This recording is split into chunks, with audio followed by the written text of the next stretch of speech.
സുഹൃത്തുക്കളോടൊപ്പം work പ്ലേസിലെ gossip പറയാത്ത ആരെങ്കിലും ഉണ്ടെന്ന് ഞാൻ വിശ്വസിക്കുന്നില്ല. പഴയ ഇപ്പൊ അജംസ് കുറച്ച് മുമ്പുള്ള തലമുറയാണ്. ആ തലമുറ നന്നായിട്ട് സ്ട്രഗിൾ ചെയ്തു. ഇപ്പോഴത്തെ ഈ ഏറ്റവും പുതിയ തലമുറയുടെ തൊട്ട് പറയുന്ന തലമുറ. അല്ലെങ്കിൽ പിള്ളേച്ചൻ നുണ പറയുന്നതായിരിക്കും. അതാണ് ഈ പാഷന് വേണ്ടി നിങ്ങൾ ജോലി ചെയ്യൂ, നിങ്ങളുടെ പാഷനാണ് പ്രധാനം എന്നൊക്കെ പറയുമ്പോൾ നമ്മൾ മറ്റേ സംഗതി ആലോചിച്ചാൽ മതി. അത് ഭയങ്കര രസമല്ലേ കേൾക്കാൻ. ഈ പറഞ്ഞ മോട്ടിവേഷൻ ക്ലാസ്സിൽ ഇരിക്കാൻ ഭയങ്കര രസമാണ്. വിദേശത്ത് 4 മണിക്കൂർ പണിയെടുത്താൽ മതി. അങ്ങനെയൊന്നുമില്ല. പിന്നെ എല്ലാ കാലവും ഉള്ള പോലെ എവർഗ്രീൻ സാധനമുണ്ട് സർക്കാർ ജോലിയിലെ. ജനറേഷൻ പ്രശ്നമൊന്നും ഇല്ല കേട്ടോ. ബിടെക് പഠിക്കുക, LDC കോച്ചിങ്ങിന് പോവുക. ഞാൻ BSc സുവോളജി ക്ലാസ് കഴിഞ്ഞ് പൂർത്തിയാക്കുമ്പോൾ എൻ്റെ കൂടെയുള്ളവരെല്ലാം MSc പോകാനൊക്കെ പ്ലാൻ ചെയ്യുകയാണ്. അപ്പോൾ എൻ്റെ വളരെ വളരെ പ്രിയപ്പെട്ട ഒരു അധ്യാപകനുണ്ട്, നന്ദകുമാർ. കക്ഷി എന്നോട് പറഞ്ഞു, അതായത് നീ MScക്കൊന്നും പോകണ്ട, പുള്ളി പോയിട്ട് കാര്യമില്ല എന്നുള്ള മട്ടിലാണ് അന്ന്. ഒരു വശത്ത് പുള്ളി നീ പോയിട്ട് കാര്യമില്ല, നീക്ക് എന്തിനാ പോകുന്നത് എന്ന മട്ടിലാണ് പുള്ളി ഒരു വശത്ത് പറയുന്നത്. ഇതൊക്കെ കണ്ടുകൊണ്ടിരിക്കുമ്പോൾ ആൾക്കാർ വിചാരിക്കുന്ന സാധനം കേട്ടോ, ഈ ഷോ കാണുമ്പോഴേ ഇവർ വൻ പണിയെടുത്തുകൊണ്ടിരിക്കുകയാണ്. പിന്നെ തനിക്ക് ഇടയ്ക്കിടയ്ക്ക് ഇങ്ങനെ റെസിഗ്നേഷൻ ചെയ്യണം, പോകണമെന്നൊക്കെ ആഗ്രഹം തോന്നുന്നുണ്ടെങ്കിൽ 2 ലോൺ എടുത്താൽ തീരാവുന്ന പ്രശ്നം.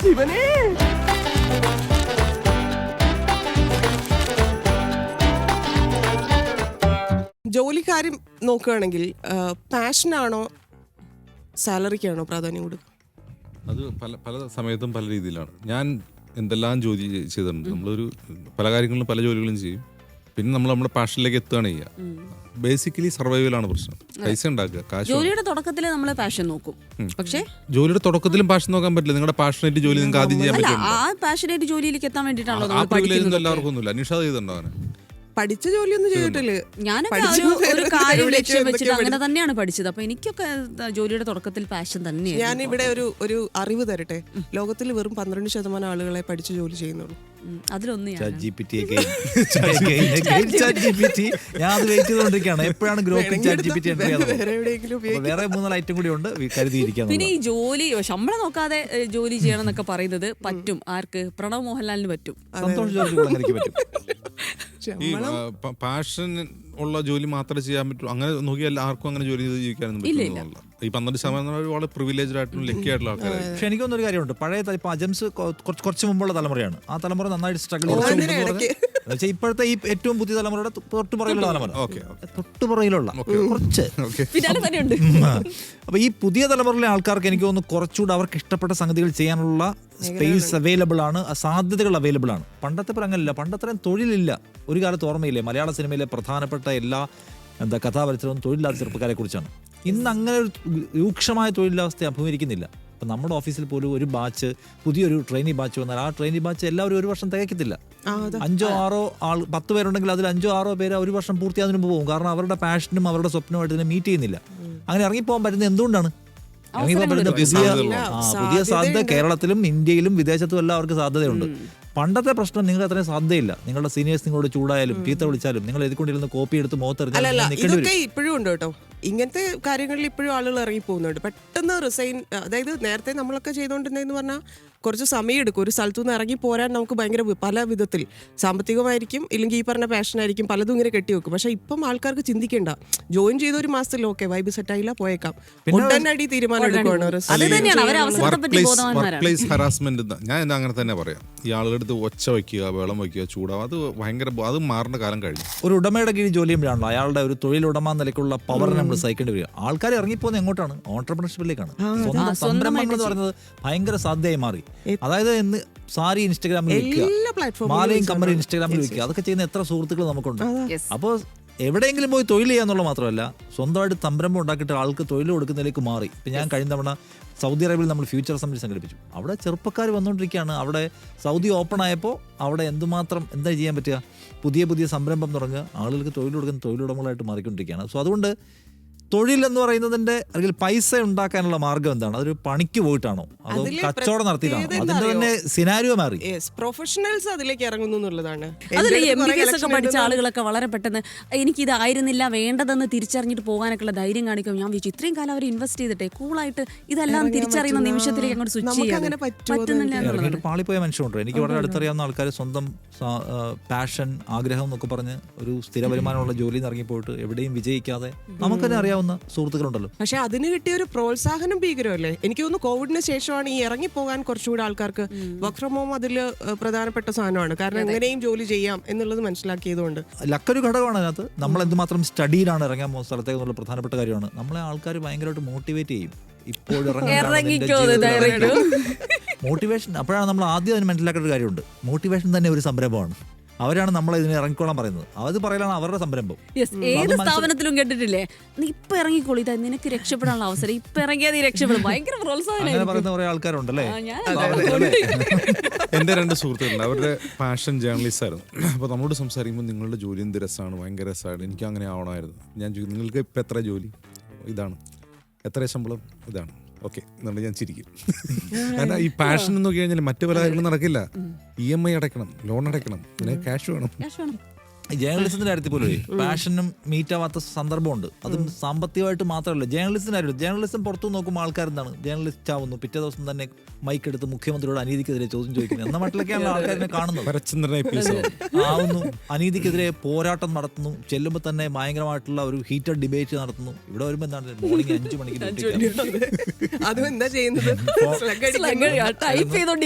ഫോൺ കണക്ട് ചെയ്യുന്ന റിപ്പോർട്ടർമാരെ വിളിച്ചിട്ട് അവരെ കിട്ടാതാവുമ്പോൾ ടെൻഷൻ ആവുന്നു. ഇതൊക്കെയാണ് പണിയെടുക്കുന്നത്. അങ്ങനെ പാഷൻ മീറ്റ് ചെയ്യാത്തതുകൊണ്ട് ഇറങ്ങിപ്പോയി ഒരുപാട് പേര് എനിക്കറിയാം. ഇതാ നമ്മുടെ സ്ഥാപനത്തിൽ തന്നെ ഉണ്ട്. പുതിയ കുട്ടികളൊക്കെ വരുമ്പോ ഇതിനാണോ ഞാൻ ജേർണലിസം പഠിച്ചത് എത്ര സ്റ്റെപ്പിലാണ് നമ്മൾ വന്നത്. എനിക്ക് തോന്നുന്നു നമ്മുടെ ടൈമിലുള്ള ആൾക്കാർ കുറച്ചുകൂടെ അതിൽ ഇങ്ങനെ അള്ളിപ്പിടിച്ചിരുന്നു. അവിടെ പാഷൻ സക്സസ് ആണ്. പക്ഷെ അത് പുതിയ ആളുകളിലേക്ക് വരുമ്പോൾ അത് അപ്ലിക്കബിൾ അല്ല. അവർക്ക് ലോകം കുറച്ചുകൂടെ വിശാലമാണ്. ഇതുപോലെ ടപ്പ് ടപ്പ് ചെയ്ത് അങ്ങോട്ട് പോയി മറ്റു സ്ഥലത്ത് പോയിട്ട് അവിടെ ജോലി ചെയ്തു. പക്ഷെ അവിടെ ഇതൊക്കെ തന്നെ ആയിരിക്കും സംഭവിക്കെങ്കിലും അവർക്ക് ആ ധൈര്യം. പ്രശ്നമുണ്ട്. ഇനിയിപ്പോ ഇവിടെ വന്ന് വലിയ സാറ്റലൈറ്റ് ചാനലും വലിയ സംരംഭമൊക്കെ ആണല്ലോ. ഇവിടെ വന്ന് വാർത്ത വായിക്കാൻ പറ്റുന്നില്ല. പുറത്തിറങ്ങിയപ്പോ യൂട്യൂബ് ചാനൽ തുടങ്ങാം. നിങ്ങൾക്ക് അല്ലെങ്കിൽ ഇൻസ്റ്റാഗ്രാമിൽ ഇൻഫ്ലുവൻസർ ആവാം. അതിന് ഇതിന്റെ രസമാണ് കേട്ടോ. ജോലി പ്രശസ്തനാവാൻ പഴയ പോലെ സിനിമയിൽ അഭിനയിക്കുന്നില്ല. അല്ല, ഞാൻ പറയുന്നത് ഈ ജോലി ക്വിറ്റ് ചെയ്യുന്നതൊക്കെ വളരെ രസമാണ്. അത് പെട്ടെന്ന് അങ്ങ് ഒരു ദിവസം തോന്നുക വേണ്ടാന്ന് തോന്നുക. അപ്പോൾ പറയാണ് നമ്മളൊക്കെ ആണെങ്കിൽ sir I would like to inform you that എന്നൊക്കെ പറഞ്ഞ് ടൈപ്പ് ചെയ്യുക. ഇതല്ല I don't think I can survive here, I quit. കഴിഞ്ഞു, വരി കഴിഞ്ഞു അല്ലേ. അത് ഈ പുതിയ തലമുറയിൽ വലിയ തോതിൽ അതുണ്ട്. അതിനെപ്പറ്റി ഇപ്പോൾ സ്റ്റഡിയൊക്കെ നടക്കുന്നുണ്ട്. ഞാൻ കഴിഞ്ഞ ദിവസം ഒരു ആർട്ടിക്കിൾ വായിച്ചിരുന്നു. ഈ ജെൻസി ആൾക്കാരെ ജോലിക്കെടുക്കുന്ന എംപ്ലോയേഴ്സിൻ്റെ പ്രശ്നങ്ങൾ. അതിൽ ഒരു കാര്യം പ്രധാനമായിട്ട് പറയുന്നത്, ഒരു ചോദ്യം ഇപ്പം നമ്മൾ ഇതുപോലെ സംസാരിച്ചുകൊണ്ടിരിക്കുമ്പോൾ ചോദ്യം ചെയ്തിട്ടുണ്ട്. ജെൻസി സ്റ്റെയർ എന്ന് പറഞ്ഞിട്ടൊരു പ്രയോഗമുണ്ട്. അതിപ്പോൾ നമ്മൾ ഒരാളോട് സംസാരിക്കുകയാണ് ജെൻസി. അപ്പോൾ സംസാരിക്കുമ്പോൾ ഇവർ നമ്മുടെ അടുത്ത് വളരെ സോംബി ലുക്കിൽ നോക്കി വെക്കും, കണ്ണുമിഴിച്ച്. അപ്പോൾ ആളുകൾ പലരും ഇത് റിപ്പോർട്ട് ചെയ്യപ്പെടുന്നുണ്ട്. പലരും പഠനം വലിയ ഡിസ്കഷൻ നടക്കുന്നുണ്ട്. അപ്പോൾ നമ്മൾ വിചാരിക്കും ഇവരെന്താണ് ഇങ്ങനെ നിർനിമിഷരായി, നമ്മൾ എന്തായാലും പറയാം, നിർനിമേഷരായി നോക്കി നിൽക്കുകയാണ്. അപ്പോൾ അത് അപ്പോൾ അതിനെപ്പറ്റി എന്തൊക്കെയോ ആർട്ടിക്കിളൊക്കെ വരുന്നുണ്ട്. ഞാൻ വായിച്ചപ്പോൾ എന്താ സംബന്ധിച്ച് ഇവർ പ്രോസസ്സ് ചെയ്യുന്നതാണ്. അവർക്ക് എന്ത് മറുപടി പറയണം എന്നുള്ളത് അവർ പ്രോസസ്സ് ചെയ്തെടുക്കുകയാണ്. അതിൻ്റെ പ്രശ്നം ആയിട്ട് ചിലർ പറയുന്നത് ഈ ഡയറക്റ്റ് സംസാരിക്കുന്നതിനേക്കാൾ ഇപ്പോൾ ഈ പ്രത്യേകിച്ച് അത് വരുന്ന കസ്റ്റമർ റിലേഷൻഷിപ്പിലാണ്. ഒരു കസ്റ്റമർ കെയറിൽ നിൽക്കുന്ന ഒരാൾ, അല്ലെങ്കിൽ കസ്റ്റമറെ അഡ്രസ്സ് ചെയ്യുന്ന ഒരാൾ കസ്റ്റമർ ചോദിക്കുമ്പോൾ ഇങ്ങനെ സോംബി മാതിരി നിൽക്കുകയാണ്. അപ്പോൾ ഇവരുടെ പ്രശ്നം എന്താണെന്ന് വെച്ചാൽ ഒരു റിയൽ ടൈം സിറ്റുവേഷനിൽ ഒരാൾ സംസാരിക്കുമ്പോൾ അതിനോട് എങ്ങനെ റെസ്പോണ്ട് ചെയ്യണം അവർക്ക് കുറച്ച് സമയം എടുക്കും പ്രോസസ്സ് ചെയ്യാൻ. അതാണ് അവരങ്ങനെ നോക്കുന്നതെന്ന് പറയുന്നത്. അതിന് കാരണമായിട്ട് പറയുന്നത് ഈ ടെക്സ്റ്റ് വഴിയുള്ള കമ്മ്യൂണിക്കേഷൻ ഉണ്ടല്ലോ. ഇപ്പോൾ നമ്മളോട് ഹൗ ആർ യു എന്നൊരാൾ ചോദിച്ചു കഴിഞ്ഞാൽ നമുക്കൊരു 5 സെക്കൻഡ് കഴിഞ്ഞ് മറുപടി കൊടുത്താൽ മതി. നമുക്ക് ആലോചിക്കാം ഇവനെന്തിനാണ് ചോദിക്കുന്നത്, വേറെ വല്ല പണിയാണോ. ഇത് റിയൽ ടൈമിലേക്ക് ഇതിനെ ട്രാൻസ്ലേറ്റ് ചെയ്യാൻ പറ്റുന്നില്ല ആളുകൾ. അപ്പൊ ഇത് കലിപ്പ് നോട്ടമല്ല. കലിപ്പത്തോട്ടാണെന്ന് വിചാരിച്ചല്ലേ. ഞാനിങ്ങനെ പറയുമ്പോൾ എനിക്ക് എന്താണ് ഇത്രയും ഒരു ഇമോഷൻ ഇല്ലാതെ ഇങ്ങനെ ഇരിക്കുന്നത്. അല്ല, ഇത് വീട്ടിൽ നമ്മുടെ പിള്ളേർക്കുണ്ട്. ഇത് പിള്ളേരോട് സംസാരിക്കുമ്പോൾ നമ്മളിപ്പോൾ വഴക്ക് പറയാണെന്നിരിക്കട്ടെ, നമ്മളൊരു കാര്യത്തിൽ ചൂടാവുക, ക്വസ്റ്റ്യൻ ചെയ്യുകയാണെങ്കിൽ അവർ നമ്മുടെ അടുത്ത് സോംബി മാറി നിൽക്കും. അപ്പൊ നമുക്ക് ദേഷ്യം കൂടും. എനിക്കുണ്ട്, ഞാൻ എന്താ മറുപടി പറയാത്തത്. കാര്യം ഇത് പ്രോസസ് ചെയ്യാമെന്ന് എനിക്ക് അറിയണ്ടായിരുന്നില്ല. നമ്മൾ പണ്ട് ഒരാളെങ്കിലും ഓക്കെ അവനൊന്ന് കൊടുത്തിട്ട് പോകണം എന്നൊക്കെ ഉണ്ടാവും. പക്ഷെ അതും ചെയ്തിട്ട് പോകുന്ന ആൾക്കാരുണ്ട് ഇപ്പൊ. അങ്ങനെ ഒരു കൈ വെച്ച് പോകുന്ന ആളുകളൊക്കെ പല സ്ഥാപനത്തിലും, പ്രത്യേകിച്ച് IT മേഖലയിൽ ഇട്ടിരിക്കുവാണ്. നൈറ്റ് ഇവർക്ക് കൊടുക്കുന്ന ഭാരം ഭീകരമല്ലേ. അപ്പൊ IT മേഖലയിലെ ആൾക്കാർ അത്ര പെട്ടെന്നാണ് ഇറങ്ങുന്നത്. അവർ പഠിച്ച സാധനങ്ങൾ അവർ ചെയ്യുന്നില്ല, അവരുടെ പാഷനാണ് അവിടെ ഇല്ലാണ്ടാവുന്നത്. പോകുമ്പോൾ എന്തെങ്കിലും ഒന്ന് ചെയ്തിട്ട് പോകണ്ടേ. അപ്പൊ പണ്ടൊക്കെ ആലോചിക്കുള്ളൂ അവനെ ഇടിക്കണം, ഇത് ഇടിച്ചിട്ടും ആ പേപ്പർ ഇട്ടിട്ട് പോവാണ്. അത് ഭയങ്കര വ്യത്യാസം. ന്യൂസ് റൂമിലൊന്നും അങ്ങനത്തെ സിറ്റുവേഷൻ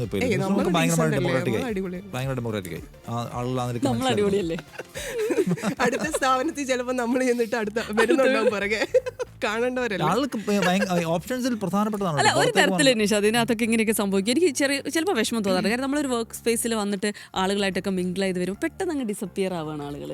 ഒരു വർക്ക് ബോണ്ടിനെ, ഒരു ഇമോഷനൊക്കെ എനിക്ക് പലപ്പോഴും അങ്ങനെ കണക്ഷൻ തോന്നാറുണ്ട്. ആളുകൾ, കുട്ടികൾ, പുതിയ കുട്ടികളൊക്കെ നമ്മൾ വന്ന് ഒരു സൗഹൃദമൊക്കെ ഉണ്ടാക്കി വരുമ്പോഴത്തേക്കും അവരവരുടെ പാഷൻ അല്ലെങ്കിൽ അവർക്ക് പറ്റില്ല എന്ന് തോന്നി അങ്ങ് പോകുമ്പോഴേ നമ്മൾ ഈ പഴയ ആൾക്കാർ കുറച്ച് പുതിയ പഴയ ആൾക്കാരിലെ പ്രശ്നമുണ്ട്. ഇപ്പൊ നമ്മുടെ കൂടെ ജോലി ചെയ്യുന്ന എത്ര പേരുമായിട്ട് നമുക്ക് സൗഹൃദമുണ്ട് ഇപ്പോൾ ഇവിടുന്ന് പോയതിനു ശേഷം? വളരെ കുറച്ചുണ്ടാവുള്ളൂ. എന്നും വിളിക്കുന്ന വളരെ വളരെ കുറവേ ഉണ്ടാവുള്ളൂ. ആള് ഇതെന്ന് പറഞ്ഞാൽ താങ്ക്ലെസ് ജോബാണ്. പിന്നെ ഫ്രീലാൻസ് എന്ന് പറഞ്ഞൊരു പുതിയ സംഗീതം അല്ല, പഴയ സംഗീതം. ഫ്രീലാൻസ് ഒരു വളരെ സ്വസ്ഥമായ സംഭവമാണ്. ഫ്രീലാൻസ് ചെയ്യുക, ഏത് ജോലിയിലാണെങ്കിലും ഫ്രീലാൻസർ ആവുക. കാരണം നമുക്ക് ഇഷ്ടമുള്ള ജോലി ചെയ്താൽ മതി. 1 മിനിറ്റ് വൈകി ചെന്നു, പ്രശ്നമൊന്നുമില്ല, പഞ്ചിങ് ഇല്ല. നമ്മൾ തന്നെ നമ്മുടെ മുതലാളിയാവുക. അതാണ് അത് നല്ല സുഖമുള്ള ഏർപ്പാടാണ് അല്ലേ? നമ്മുടെ ഇഷ്ടത്തിന് തീരുമാനിക്കാൻ ടൈം ടേബിൾ ഒക്കെ ഇട്ടിട്ട് അങ്ങനെ ചേട്ടന്റെ ഷിഫ്റ്റ് നോക്കി ഇരിക്കണ്ടല്ലോ രാത്രി. പക്ഷെ ഇവിടുന്ന് ഇറങ്ങിപ്പോകുന്ന ആൾക്കാരുടെ കോൺഫിഡൻസ് നോക്കാനുള്ള ഒരുപാട് ഘടകങ്ങളുണ്ട്. ഇപ്പൊ നമ്മൾ കഴിഞ്ഞ ദിവസം സംസാരിച്ചില്ലേ, UK പോകാൻ അവസരം കിട്ടുക, അല്ലെങ്കിൽ ഈ പറഞ്ഞ വിദേശ രാജ്യങ്ങളിൽ പോവുക. ഇപ്പൊ ഗൾഫൊക്കെ മാറിയല്ലോ, കൂടുതൽ ആൾക്കാർ ഇപ്പൊ UK. എനിക്കൊക്കെ ഒരുപാട് സുഹൃത്തുക്കൾ ഉണ്ടായിരുന്നവരൊക്കെ അവരുടെ ജോലി ഉപേക്ഷിച്ച് അടുത്ത പ്ലാൻ എന്ന് പറഞ്ഞാൽ UK പോകാന്നുള്ളായിരുന്നു. അവിടെ പോയി ലൈഫ് സെറ്റിൽ ചെയ്യാം. പണ്ട് ഗൾഫിൽ പോണ പിന്നെ ഇതിനകത്ത് പക്ഷെ അവിടെ പോയിട്ട് എങ്ങനെയാണ് സർവൈവ് ചെയ്യുന്നുള്ളത് സീരിയസ് ആയിട്ടുള്ള ക്വസ്റ്റ്യൻ ഉണ്ട് കേട്ടോ. അവിടെ ഇപ്പോൾ അനുഭവിക്കുന്ന റീൽ മുഴുവൻ നമ്മൾ കണ്ടുകൊണ്ടിരിക്കുന്നുണ്ട്. ഇന്ന് പോകുന്ന ആൾക്കാർ ഇപ്പൊ പാഷൻ തേടിപ്പോയ മനുഷ്യന്മാർ സത്യത്തിൽ UK പോകുന്ന പാഷൻ തേടിയൊന്നുമല്ല.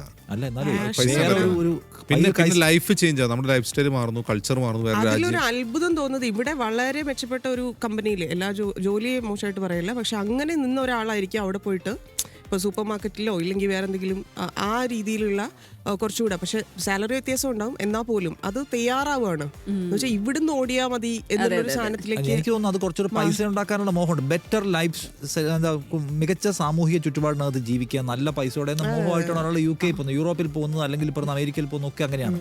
അവിടെ ചെന്ന് സംഗതി എല്ലായിടത്തും അങ്ങനെയൊന്നുമല്ല. നമ്മൾ അങ്ങനെ പറയാൻ ഇപ്പൊ UK കഷ്ടപ്പെടുന്ന ആൾക്കാരുണ്ട്. അത് ഈ ഇതിനെപ്പറ്റി ധാരണയില്ലാതെ ചെന്ന ആളുകൾക്കാണ്. സ്റ്റുഡന്റ് വിസയിൽ പോകുന്നു, പിന്നെ അവിടെ നിന്ന് ജോലി. അതല്ല, ഇപ്പൊ ഫാമിലി വിസയിലെ പോകുന്ന ആൾക്കാരുണ്ട്. ഇപ്പോൾ വൈഫ് അവിടെ ഉണ്ടാവും, നേഴ്സൊക്കെ ആയിരിക്കും. അങ്ങനെ അവിടെ പിന്നെ ഒരു മിനിമം വേജസ് ഉണ്ടല്ലോ, ആ മിനിമം വേജസ് ഒട്ടും മോശമല്ല. അതുകൊണ്ടായിരിക്കും ആളുകൾ റേസിസം ഭയങ്കരമായി കൂടിക്കൊണ്ടിരിക്കുന്നു. അതിൽ നമ്മുടെ കയ്യിലിരിപ്പും കാര്യമാണ്. അത് ഇന്ത്യക്കാരുടെ കയ്യിലിരിപ്പും. അത് ഇന്ത്യക്കാരെവിടെ പോയാലും ഇന്ത്യക്കാരായി തന്നെ ജീവിക്കാൻ പ്രിഫർ ചെയ്യുന്നതുകൊണ്ടുണ്ടാവുന്ന കുറെ പ്രശ്നങ്ങളുണ്ട്. അതെ, കാരണം നമ്മൾ ചേരെ തിന്നുന്ന നാട്ടിൽ ചെന്ന നടുക്കഷ്ണം തിന്നാന്ന് പറയുന്നത് പോലെ കുറെ അവരുടെ രീതികളായിട്ട് അഡാപ്റ്റ് ആവുന്നില്ല. മുണ്ടെടുത്ത് മടക്കി കുത്തി മുറുക്കിയിട്ട് കഴിഞ്ഞ ദീപാവലിക്ക് പടക്കം പൊട്ടിച്ച ഒരു ഏരിയ, ഒരു നെയ്ബർഹുഡ് മുഴുവൻ കത്തിച്ചളഞ്ഞുണ്ടായിരുന്നു. റീലുണ്ടായിരുന്നു. അങ്ങനത്തെ എന്തോ ഒരു അതിക്രമം ഇവിടെയാണ് അങ്ങനെ സംഭവിക്കുന്നെങ്കിലും. ഞാൻ ചോദിക്കട്ടെ, നിങ്ങള് എല്ലാരും ഇതായിരുന്നു പാഷൻ, അതായത് അങ്ങനെ വന്നതാണോ, ആക്സിഡന്റലി ഇതിലേക്ക് എത്തിപ്പെട്ട അങ്ങനെയുണ്ടോ?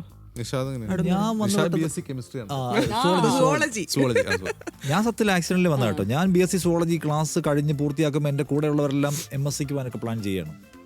അപ്പോൾ എൻ്റെ വളരെ വളരെ പ്രിയപ്പെട്ട ഒരു അധ്യാപകനുണ്ട്, നന്ദകുമാർ. കക്ഷി എന്നോട് പറഞ്ഞു, അതായത് നീ MSc ഒന്നും പോകണ്ട. പുള്ളി പോയിട്ട് കാര്യമില്ല എന്നുള്ള മട്ടിലാണ് അന്ന്. ഒരു വശത്ത് പുള്ളി നീ പോയിട്ട് കാര്യമില്ല, നീയൊക്കെ എന്തിനാ പോകുന്നത് എന്ന മട്ടിലാണ് പുള്ളി ഒരു വശത്ത് പറയുന്നത്.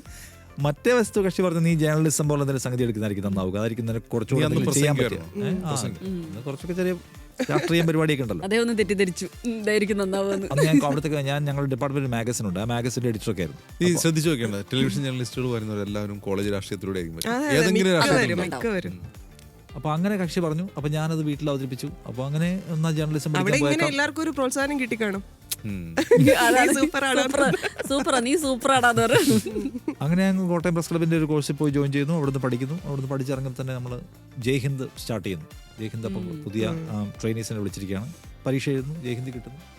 അവിടുന്ന് തുടങ്ങിയ ഒരു യാത്ര ഇവിടെ നിൽക്കുന്നു.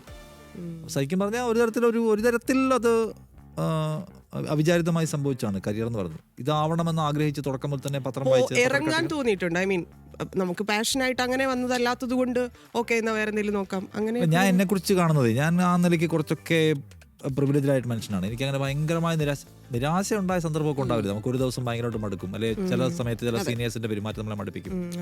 അതിൽ മാറ്റി നിർത്തിയാൽ എനിക്ക് ആദ്യത്തെ ഒരു 1.5 വർഷം ഞാൻ അതിജീവിക്കാനെടുത്ത പ്രയാസം മാറ്റി നിർത്തിയാൽ പിന്നെ എനിക്ക് എല്ലാം സെറ്റായിരുന്നു തോന്നിയിട്ടുള്ളത്. ഹാപ്പിയാണ്. തനിക്ക് അങ്ങനെ തോന്നിയിട്ടുണ്ടോ? ഇറങ്ങി പോവായിരുന്നു അല്ലെങ്കിൽ തെരഞ്ഞെടുത്ത തെറ്റി തോന്നിയിട്ടുണ്ടോ? തോന്നിയിട്ടില്ല. പക്ഷെ ഇപ്പോഴുള്ള ഒരു ചിന്ത എന്ന് പറഞ്ഞിട്ടുണ്ടെങ്കിൽ ഈ പറഞ്ഞ പോലെ ബെറ്റർ ലൈഫ് എന്നുള്ളൊരു സാധനം കയറി വരുന്നുണ്ട്. അത് അല്ല, കൂടുതലായിട്ട് UK-ലേക്കാണോ? ആലോചിക്കുന്നു. അതായത് UK-ലേക്കാണോ? അല്ലല്ല, പ്രധാനപ്പെട്ട സാധനങ്ങളിൽ ഏറ്റവും കൂടുതൽ ശതമാനം ആലോചന പോകുന്നത് ഇതില്ല. കുറച്ച് ബെറ്റർ ലൈഫ് കിട്ടിക്കൂടാ. ഇങ്ങനെ പോയാൽ മതിയോ എന്നുള്ളൊരു സാധനം എന്നാ ഈ വാർത്ത വായിക്കാനില്ലാതെ വേറെ അതല്ല. ഇതാണ് എന്റെ പ്രശ്നം. ഞാൻ പാഷനോടുകൂടി തിരഞ്ഞെടുത്തൊരു ജോലിയാണിത്.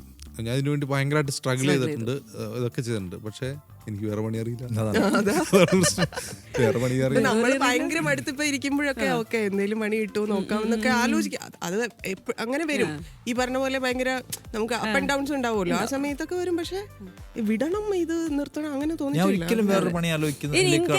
കാരണം വേറൊരു പണി അറിയാത്തോണ്ടോ, സീരിയസ്ലി അറിയില്ല. ഇൻ കേസ് ഒരു ബെറ്റർ ലൈഫ് ചൂസ് ചെയ്യാൻ നിങ്ങളൊക്കെ തീരുമാനിക്കുകയാണെങ്കിൽ എന്ത് ജോലിയായിരിക്കും ചെയ്യാ? ഞാൻ ഈ ജോലി ഇങ്ങനെ ഒരു ജോലി ഇല്ലാതായി കഴിഞ്ഞാൽ എന്ത് ജോലി എന്ന് വെച്ചാൽ എനിക്ക് അറിയാവുന്ന ജോലി ഡ്രൈവിംഗ് ആണ്. നമ്മൾ ഈ ഊബർ ഓടിക്കും. അത് ശരിയാ, അത് ചെയ്യാൻ പറ്റും. അത് രണ്ടുപേർക്കും ചെയ്യാൻ പറ്റും. ഞാൻ നല്ല ഡ്രൈവറാണ്. എന്റെ കൂടെ യാത്ര ചെയ്ത ആളുകൾ പെട്ടെന്ന് ഉറങ്ങിപ്പോകും.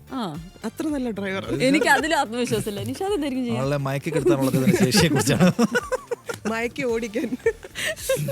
എനിക്കങ്ങനെ ചോദിച്ചാൽ ക്ലാരിറ്റി ഉള്ള ഉത്തരവില്ല. എന്താ ചെയ്യാൻ ഞാൻ പെട്ടുപോകും കേട്ടോ. ഇവിടെ ഇറങ്ങി കഴിഞ്ഞാൽ എനിക്ക് വേറെ ഒന്നും എന്റെ ഇല്ല, വേറെ ഒന്നുമില്ല. ഇത് തന്നെ വണ്ടിയൊക്കെ ഓടിക്കും, പക്ഷെ എന്നാലും ഞാൻ അതിന് ഈ പറഞ്ഞ ടാക്സി ഡ്രൈവറാണുള്ള പെർഫെക്ഷൻ. യൂട്യൂബ് ചാനൽ തുടങ്ങാം. അതെനിക്കും പറ്റുമായിരിക്കും. യൂട്യൂബ് ചാനൽ തുടങ്ങാം. അത് ഇന്ന് ഈ പറഞ്ഞ പോലെ ആൾക്കാർ ഓർണമെന്റ്സ്, സാരി, ചെരുപ്പ് എന്ന് പറഞ്ഞിട്ട് പോകുന്നത് പോലെ നമുക്ക് അതിനുള്ളൊരു ഇത്, എനിക്ക് ധൈര്യത്തിന്റെ ഒരു പ്രശ്നം ഉണ്ടെന്ന് തോന്നുന്നു. നമുക്കൊരു സാധനത്തിൽ നിന്ന് ക്വിറ്റ് ചെയ്യാനോ ഇല്ലെങ്കിൽ നമുക്ക് ഓക്കെ ഇത് ഉപേക്ഷിച്ചിട്ട് വേറൊരു സാധനം ട്രൈ ചെയ്യാനോ ഉള്ളൊരു ധൈര്യ പ്രശ്നം ഉണ്ടെന്ന് തോന്നുന്നു. ഇവിടെ ഇരിക്കുന്നതല്ല തന്നെയാണ്. നമ്മൾ കച്ചവടം ഇറങ്ങിയാലേ, നിങ്ങൾ ഇറങ്ങിയാൽ പണി എടുത്തോണ്ടേ ഇരിക്കണം. നിങ്ങൾക്ക് നിർത്താൻ പറ്റില്ല. നിങ്ങൾ റെസ്റ്റ് എടുത്താൽ നിങ്ങളുടെ ഇൻകം നിൽക്കും. ചിലപ്പോൾ നിങ്ങൾ പണി എടുത്താലും അതിനനുസരിച്ചുള്ള ഇൻകം വരണമെന്നില്ല. ഇപ്പം എന്റെ സുഹൃത്തുക്കളായിട്ടുള്ള നമ്മുടെ സുഹൃത്തുക്കളൊക്കെ ഉണ്ട്, പലരും ഇറങ്ങിപ്പോയി യൂട്യൂബ് ചാനൽ സ്വന്തം സംരംഭം തുടങ്ങിയത്. അത് രാവിലെ മുതൽ അതിന്റെ കൂടെ ഇരിക്കണം. ഇവിടെ എന്ന് പറഞ്ഞാൽ 8 മണിക്കൂർ കഴിഞ്ഞാൽ ഒരു റിസ്ക് എടുക്കാൻ പറ്റില്ല. ബെറ്റർ ലൈഫും വേണം. അതിനെന്ത് ചെയ്യും എന്നുള്ളതാണ്. കരിയർ ചേഞ്ചിന്റെ കാര്യത്തിൽ നമ്മൾ കുറച്ച് സാഹസികരായില്ലെങ്കിൽ നമ്മളവിടെ തന്നെ നമ്മുടെ ഒന്ന് കംഫർട്ട് സോൺ എന്ന് പറഞ്ഞാൽ ഭയങ്കര ചതിക്കുഴിയാണ്, ട്രാപ്പാണ് കംഫർട്ട് സോൺ. കംഫർട്ട് സോൺ നമ്മളൊക്കെ ഒരു കംഫർട്ട് സോണിലാണ്. നമുക്ക് എളുപ്പമാണ്, ഇത് നമുക്ക് വേറെ പ്രശ്നങ്ങളില്ല, വീടിനടുത്താണ്, അറിയാവുന്ന ജോലിയാണ്. പക്ഷെ ആ റിസ്ക് എടുത്തുള്ള ആളുകളാണ് ചേഞ്ച് ആയത്, അവരുടെ ലൈഫ് ചേഞ്ച് ആയിട്ടുള്ളത്. ഒരു സംശയം. ഒരു സ്ഥാപനത്തിൽ 5-6 വർഷത്തോളം നിൽക്കുന്നു, അടുത്ത സ്ഥാപനത്തിൽ 7 വർഷം നിൽക്കുന്നു. അത് ഉണ്ടാക്കുന്ന ഒരു സാധനമുണ്ട്. നമ്മളവിടെ ഓക്കെ ഒരു റിസ്ക് എടുക്കണം, നമ്മൾ വീട്ടിൽ പോകുന്നു, ഓഫീസിൽ വരുന്നു, ഈ സാധനം എന്ന് പറഞ്ഞ് നിൽക്കുമ്പോഴേ അതിന് ആരിലും വേണ്ടത് തന്നെ. ഇതെങ്ങനെ നടത്തും ഈ ചാനലൊക്കെ? അതിലെനിക്ക് നിങ്ങൾ എല്ലാവരും കൂടി സംരംഭത്തിന് നാളെ ഇറങ്ങിപ്പോയി സ്ഥാപനം എങ്ങനെ നടത്തും, അതാലോചിക്കണ്ടേ? എല്ലാവരും ഓൺട്രപ്രനേഴ്സ് ആണെങ്കിലേ സ്ഥാപനം പൂട്ടിപ്പോകും. അതാണ്.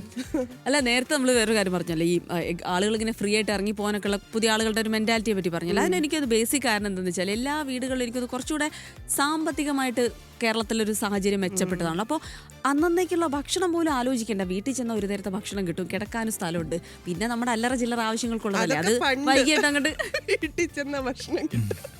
അയ്യോ ഇല്ല, ഇപ്പൊ കൊണ്ടുവച്ചായിരുന്നോ ചോദിച്ചാലോ അങ്ങനെ.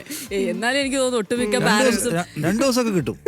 പിന്നെ പിള്ളേരൊക്കെ പാമ്പർ ചെയ്ത് വളർത്തുന്നതാണെന്ന് ഇപ്പോഴൊക്കെ. അതുകൊണ്ട് ഞാൻ വേറെ കാര്യം ചോദിക്കട്ടെ, ഈ ജോലി വർക്ക് പ്ലേസിലെ സൗഹൃദങ്ങൾ കുറെ കൂടി ഊഷ്മളമായതായിട്ട് തോന്നുന്നുണ്ടോ പഴയതിനേക്കാൾ?